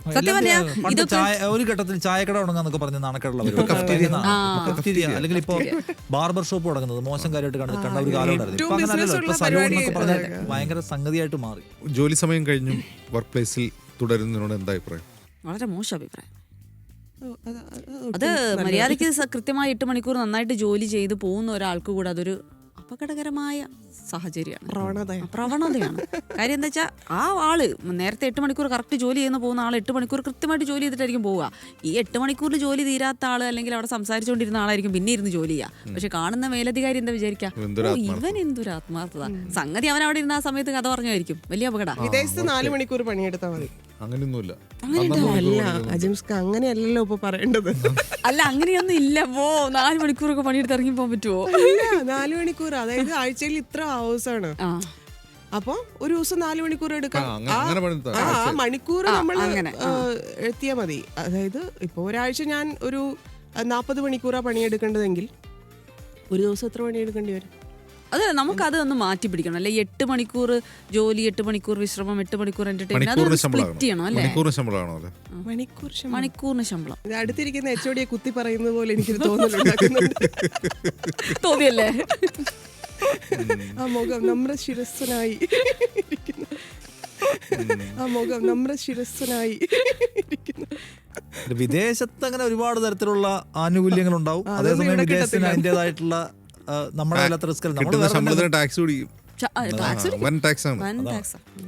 അവിടെ ഈ മെഡിക്കൽ ഇൻഷുറൻസ് അത്ര എളുപ്പമുള്ള കാര്യമല്ല. നിങ്ങൾ ഈ പറഞ്ഞ പല കാര്യങ്ങൾ ഇന്ത്യക്ക് ഒരുപാട് തരത്തിലുള്ള സവിശേഷതകളുണ്ട്. നിങ്ങൾ കേരളത്തിൽ നോക്ക്, കേരളത്തിലെ പോലെയുള്ള ഏറ്റവും കേരളം മനോഹരമായ ലൈഫുള്ള സംസ്ഥാനങ്ങളൊന്നല്ലേ. ഇവിടുന്ന് വിദേശത്തേക്ക് പോയി നോക്കി അതിന്റെ ബുദ്ധിമുട്ടറിയാം. 4 മണിക്കൂർ ജോലി, നല്ല കട്ടപ്പണിയുണ്ട്. ഇവിടെ നിങ്ങൾ അത്ര റിലാക്സ്ഡ് ആയിട്ട് 8 മണിക്കൂർ ജോലി ചെയ്യാൻ പറ്റുമല്ലോ അല്ലേ? മൊത്തത്തിൽ തന്നെ അധിക പണിയാണെന്ന് ആവർത്തിച്ചുകൊണ്ടേയിരിക്കുന്ന പോലെ ഒരു തോന്നൽ തുടക്കം കേരളത്തിന് വേറെ രസം, കേരളത്തിൽ ജോലി ചെയ്യാൻ വേറൊരു സുഖമുണ്ട്. മറ്റെവിടെക്കാളും കേരളത്തിൽ നിഷാ പറഞ്ഞ ലൈഫുണ്ട്. ഈ ജോലി കഴിഞ്ഞ് റൂമിലെത്തിയിട്ട് പുറത്തേക്ക് നോക്കുമ്പോൾ മഞ്ഞ് മാത്രമായിരിക്കുക, ഡെസേർട്ട് മാത്രമായിരിക്കുക. അതിനെ പോലൊരു അല്ലേ ബോറാണ്. കാരണം നമുക്കൊന്നും ചെയ്യാൻ ജോലി കഴിഞ്ഞ് വന്നാൽ വീട്ടിനകത്ത് ഈ സോഷ്യൽ ലൈഫ്, അങ്ങനെ സോഷ്യൽ ലൈഫേ ഇല്ലാത്ത സ്ഥലങ്ങളുണ്ടല്ലോ. ഇപ്പോൾ ഫോർ എക്സാമ്പിൾ കാനഡ ചില പ്രൊവിൻസിലൊക്കെ വെച്ചാൽ മഞ്ഞ് മാത്രമേ ഉണ്ടാവും. ഒരു സീസൺ മുഴുവൻ 6 മാസക്കാലത്ത് ഒരു സീസൺ ജോലി കഴിഞ്ഞ് വീട്ടിൽ വന്നു, പുറത്തു പോയി കഴിയുമ്പോൾ മഞ്ഞ്, ഒരു സോഷ്യൽ ഗ്യാതറിംഗ് ഒന്നും ഇല്ല. അങ്ങനെ സോഷ്യൽ ഗ്യാതറിംഗ് ഒന്നും ഉണ്ടാവില്ല. മലയാളികൾക്കിടയിലൊക്കെ കാണുമായിരിക്കും. അതുമല്ല പള്ളിപ്പെരുന്നാളോ കേരളത്തിൽ ജോലിയാണ് നല്ലതെന്ന് എനിക്ക് തോന്നുന്നു. ഇന്ത്യയിലൊക്കെ അങ്ങനെ മൊത്തത്തിൽ ഒരു ബാംഗ്ലൂർ അടിപൊളിയാണ്. കേരളത്തിൽ മാത്രമല്ല പിന്നെ ഇന്ത്യയിൽ ഈ നല്ലതാണ്. സ്ഥാപനങ്ങളിൽ ഉയർന്ന കേരളത്തിൽ HOD പ്രത്യേക സാഹചര്യമില്ല. മുതൽ മുകളിലേക്കുള്ള ആളുകളുടെ പെരുമാറ്റ രീതിയിൽ മാറ്റം വന്നിട്ടുണ്ട്. ശ്രദ്ധിച്ചിട്ടുണ്ട്. അതായത് നേരത്തെ എംപ്ലോയീസിനെ ഹാൻഡിൽ ചെയ്തതുപോലെയല്ല ആളുകൾ. അതായത് അവരെങ്ങനെ പെരുമാറും, അവരെങ്ങനെ ഇട്ടിട്ട് പോകും എന്നുള്ളത് കുറച്ചുകൂടെ മനസ്സിലാക്കി പെരുമാറുന്നത് പോലൊരു സാധനം. വളരെ ക്വാളിറ്റീസ് ഉള്ള HOD-മാർ വന്നു എന്നുള്ളതാണ് ഈ കാലത്ത് അതെന്താ ഇങ്ങനെ ഇങ്ങനെ ഇരുന്ന അത് ഇങ്ങനെ ഒന്ന് ഇരുന്ന് ക്വാളിറ്റിയുള്ള HOD-മാർ എന്ന് പറയുന്നതിന്റെ അതൊരു അല്ല, HOD-മാർക്ക് നല്ല മുട്ടം പണി കിട്ടുന്നുണ്ട്. കാരണം എടുത്ത് ഇവിടെ കൊണ്ടുവന്ന് 2 ദിവസം കഴിഞ്ഞാൽ അതാ പോവാണ്. അപ്പൊ ചോദ്യം വരുന്നു, HOD-മാർക്ക് പണി ചെയ്യാൻ ആള് വേണമല്ലോ. അപ്പൊ സ്വാഭാവികമായിട്ടൊന്ന് മയപ്പെടാം. എനിക്ക് തോന്നി ഇത് അങ്ങനെ പറയല്ല കേട്ടോ. ഭയങ്കരമായ അധികാര രൂപത്തിൽ പെരുമാറുകയും ഭയങ്കര ഓട്ടോക്രാറ്റിക് സ്വഭാവമുള്ള HOD-മാരും അല്ലെങ്കിൽ ടീം ലീഡുമാരോ അല്ലെങ്കിൽ അങ്ങനെ എഡിറ്റർമാരോ ഒക്കെ ഇപ്പോൾ ഉണ്ടോ? എനിക്ക് തോന്നിയിട്ടില്ല. വളരെ കുറഞ്ഞു വരിക, അത് കുറഞ്ഞു വരികയാണ്. മറ്റേതെന്ന് വെച്ചാലേ അത് ടോട്ടൽ തൊഴിൽ സംസ്കാരത്തിന്റെ പ്രശ്നമല്ല, അത് വ്യക്തികളുടെ ചില സ്വഭാവത്തിന്റെ പ്രശ്നമാണ്. ചില വ്യക്തികൾ അവരുടെ ക്യാരക്ടർ ഇഷ്യൂ ഉള്ളവരുണ്ട്. അല്ലാതെ നോക്കിയാൽ മൊത്തത്തിൽ ഇത് കുറച്ചുകൂടി തമാശക്ക് പറയില്ലേ സർക്കാർ ആശുപത്രിയിലെ ഹെഡ് നേഴ്സ് എന്നൊക്കെ പണ്ട് മുതലേ സിനിമയിലൊക്കെ കാണിച്ചിട്ട് നമുക്ക് അങ്ങനെ ഒരു സാധനമില്ലേ, ആ ടൈപ്പ് ടോട്ടൽ സംസ്കാരത്തിൽ മാറ്റം വന്നിട്ടുണ്ട്. എന്നാൽ ചില ആൾക്കാരത് കുഴപ്പമുണ്ടാവും. ഇപ്പൊ നിങ്ങളിപ്പോ ജൂനിയർ ആണെങ്കിലും നിങ്ങൾ നന്നായി ജോലി ചെയ്യുന്ന ആളാണ്, നിങ്ങളെ വാല്യൂ ചെയ്യുന്ന, നിങ്ങളെ ആ നിലയ്ക്ക് പരിഗണിക്കുന്ന, ബൈ ഓൾ മീൻസ് പരിഗണിക്കുന്ന സംവിധാനവും സംസ്കാരവും പൊതുവേ നമ്മുടെ ന്യൂസ് റൂമുകൾക്കകത്തും മൊത്തം ഓഫീസുകൾക്കകത്ത് വന്നെന്ന് എനിക്ക് തോന്നുന്നു. അതുകൊണ്ടാണ് നല്ല മാറ്റം. കാരണം ആളുകളെ കുറെ കാലം ജോലി ചെയ്യുമ്പോഴാണ് നിങ്ങൾ സീനിയർ ആവുക, കുറെ കാലം ജോലി ചെയ്താലാണ് നല്ല ശമ്പളം കിട്ടുക. ആ കാലമൊക്കെ പോയില്ലേ? നിങ്ങൾക്ക് സ്കിൽ ഉണ്ടെങ്കിൽ നിങ്ങളെ ആ നിലയ്ക്ക് വാല്യൂ ചെയ്യുന്ന സംവിധാനമുണ്ട്. നിങ്ങൾ അത് മാത്രമല്ല, നിങ്ങൾ അങ്ങനെ ഒരു ഹൈറാർക്കിയുടെ ചെയ്തില്ലെങ്കിൽ അവൻ അപ്പുറം പോയിട്ട് ഓപ്പോസിറ്റ് പണി തുടങ്ങും. അതാണ് ഇവിടെ കച്ചവടം പൂട്ടും. അതാണ് സംഭവം. അത് മാത്രമല്ല, വേറെ മേഖലയിൽ മാത്രമല്ല, ജോലി ചെയ്തിട്ട് പുറത്തു പോയിട്ട് ഇപ്പൊ ആ സ്ഥാപനത്തിനെ കുറിച്ചോ ഇല്ലെങ്കിൽ അവിടുത്തെ ആൾക്കാരെ കുറിച്ചോ പറയുന്നത് മറ്റു ജോലികളെ ബാധിക്കുന്ന ഒരു സാധനം അതും കുറഞ്ഞില്ലേ ഇപ്പൊ? എന്ന് വെച്ചാൽ ഇപ്പൊ ഇവിടുന്ന് ഒരാൾ പുറത്തിറങ്ങി പോകുന്നു, നമ്മൾ എന്തെങ്കിലുമൊക്കെ കാര്യങ്ങൾ പറയുന്നു, ഇവിടുത്തെ സംഭവങ്ങൾ, പക്ഷെ അയാളെ വീണ്ടും എടുക്കാൻ ആരും തയ്യാറാകാതിരിക്കുന്നില്ല. അങ്ങനെ ഒരു സിറ്റുവേഷൻ ഇപ്പൊ ഇല്ലല്ലേ? സത്യം പറഞ്ഞാൽ അങ്ങനെ ഇല്ല. ശരിയാണ്. ബാൻ ചെയ്യുന്നത് പോലെയായിരുന്നു. ശരിയാ, അങ്ങനെ ഒരു സിറ്റുവേഷൻ കുറച്ചുകൂടെ അതില്ലെന്ന് തോന്നുന്നു ഇപ്പൊ. ആളുകൾ എനിക്കൊന്ന് ഫ്രീഡം ഓഫ് സ്പീച്ച് എക്സ്പ്രഷൻ ഒക്കെ അംഗീകരിക്കുന്നുണ്ടെന്ന് തോന്നുന്നല്ലേ? കേരളത്തിൽ 2 സ്ഥാപനങ്ങളുണ്ട്. അത് അപ്പുറത്തുനിന്ന് ഇറങ്ങി വന്നാൽ അവിടുന്ന് എന്തെങ്കിലും പറഞ്ഞിറങ്ങി വന്നാൽ എടുക്കാൻ റെഡിയാണെന്ന് ഇരിക്കുന്ന സ്ഥാപനങ്ങളുണ്ട്. അവരുടെ ചിരവൈരം കാരണം എന്നതുപോലെ 2 മീഡിയ ഹൗസുകളുണ്ട്. അപ്പുറത്തുനിന്ന് പിണങ്ങി ഇറങ്ങണം, അത് മാത്രമാണ് ആകെയുള്ള ക്രൈറ്റീരിയ.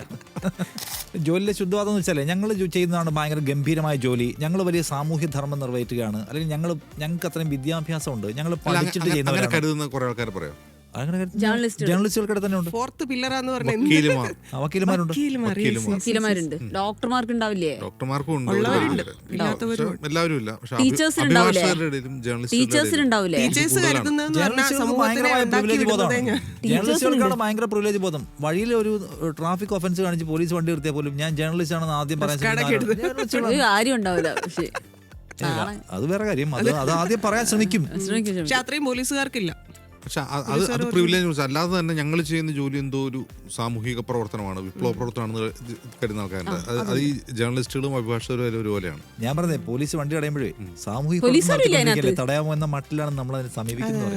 ജേർണലിസ്റ്റിന്റെ പ്രശ്നം, ജേർണലിസ്റ്റിന് 2 പ്രശ്നങ്ങളുണ്ട്. ഒന്ന് അതിന് ആഭ്യന്തരമായിട്ടുള്ള മൂല്യച്യുതി ഒരു പ്രശ്നമാണ്. രണ്ടാമത്തേത് വളരെ പർപ്പസ്ഫുള്ളി അതിനെ പുറത്തുനിന്ന് ആക്രമിച്ച് അതിന്റെ ശോഭ എടുത്താനുള്ള ശ്രമമുണ്ട്. രണ്ടും കാണണം.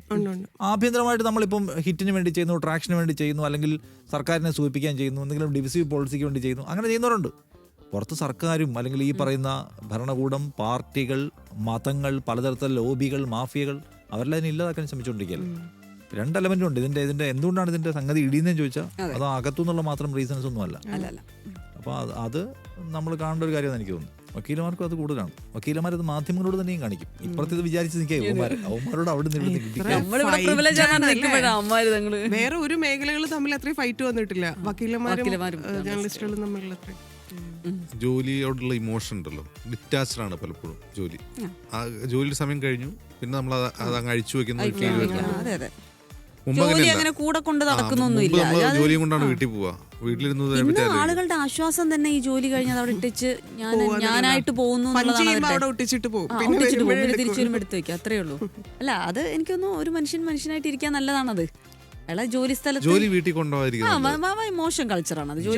ജോലി സ്ഥലത്തെ ഒന്നും കൊണ്ടുപോകാതിരിക്കുക, അതെ, അത് നല്ലതാ. അങ്ങനെ ഒരു ചിന്ത ഉണ്ടെങ്കിൽ നല്ലതാ.